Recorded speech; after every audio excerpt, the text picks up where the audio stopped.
Edna Maciel traz agora uma reportagem falando da dona Lucélia Maria da Conceição Silva, de 54 anos, que foi solta na última segunda-feira, depois de 5 meses, acusada aí de ter envenenado os cajus e dado para as crianças. Enfim, o caso deu uma reviravolta e Edna Maciel tem detalhes para você aqui no nosso Comando Geral.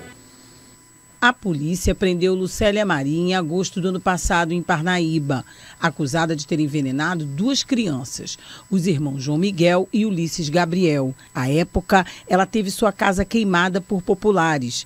Lucélia sempre negou as acusações, inclusive na audiência de custódia. Contra ela, pesavam depoimentos da vizinhança, de convivência difícil e envolvimento em casos de envenenamento de animais na região. Além de, durante as investigações, ter sido encontrado em sua casa o veneno terbufós, mesma substância encontrada nas crianças envenenadas. Com a prisão em flagrante homologada, Lucélia foi mantida em prisão preventiva. Com pouco mais de um mês, o inquérito foi concluído e ela foi indiciada por homicídio. Mas uma reviravolta no caso fez com que Lucélia comprovasse a sua inocência.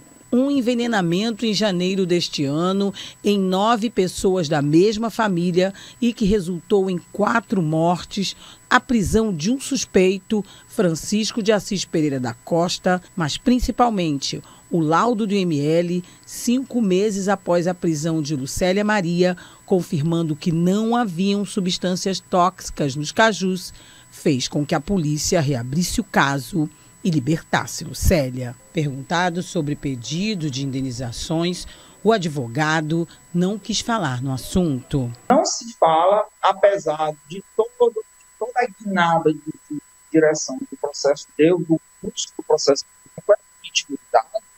Nesse momento, a Lucélia tem um decreto absolutório.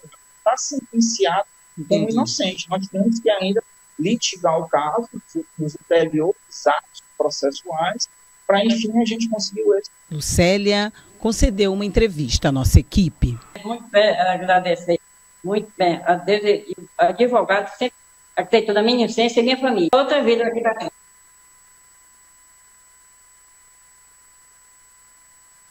Tá aí a situação, né, da dona Lucélia. Meu amigo, situação complicada, você passar aí 5, 6 meses. E fica uma pergunta no ar, porque ela foi jogada na cadeia. Se a acusação era dela ter envenenado os cajus e dado para as crianças, como é que não fizeram os exames dos cajus? E jogaram a mulher na cadeia? Então é um erro gravíssimo, e alguém precisa ser punido, né, por isso. Tem aí, né, o laudo de que os aparelhos, aliás, os materiais tinham que ser buscados fora e demorou a chegar para que fossem feitos os exames nos cajus, enfim. Mas não é o mesmo material que foi feito os exames nos corpos de agora? Então, quer dizer, fica aquela pergunta no ar, fica um disse-me-disse.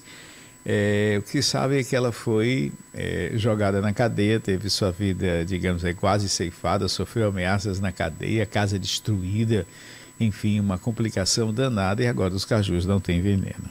É complicada a situação. Nenhuma, Magela. Foi um erro, né? Obviamente, até a própria Secretaria de Segurança reconhece que houve, sim, uma fragilidade nas investigações. Houve um erro sistêmico, não foi só de uma pessoa. A gente consegue visualizar uma fragilidade aí na atuação do delegado, dos investigadores, do próprio Ministério Público e até, obviamente, a própria Justiça ao conceder a prisão preventiva, né? Há, sem dúvida nenhuma, um erro sistêmico por parte de todos esses órgãos, então, naturalmente, isso precisa ser corrigido. A vida da dona Lucélia, de fato, correu perigo, né? É bom lembrar que ela chegou na cadeia, não foi por qualquer crime. Quando ela foi colocada na prisão, ela foi colocada acusada de envenenar 2 crianças.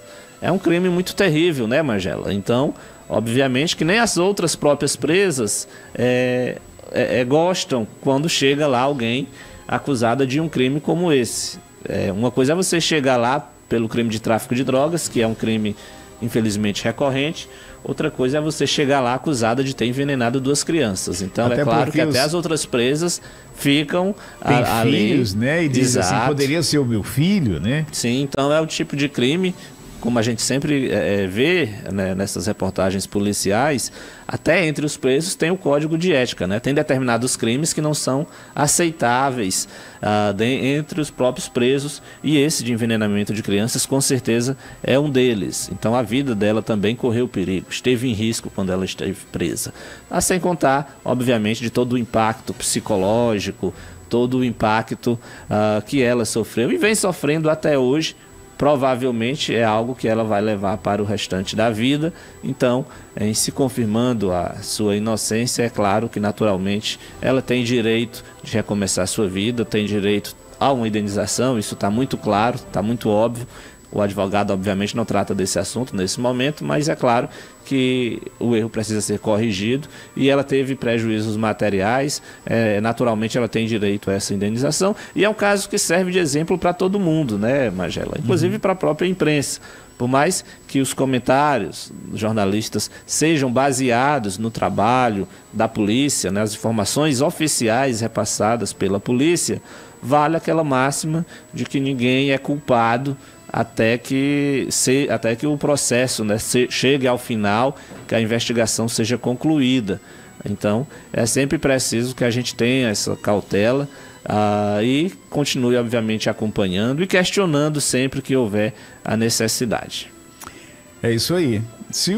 Para finalizar, se o assassino do momento, né, não tivesse aparecido, não tivesse atuado novamente, ela seria esquecida na cadeia, né? Uhum. Bom, mas vamos nós com muito mais informação para você, tá? Quero mandar um super bom dia para as pessoas que nos acompanham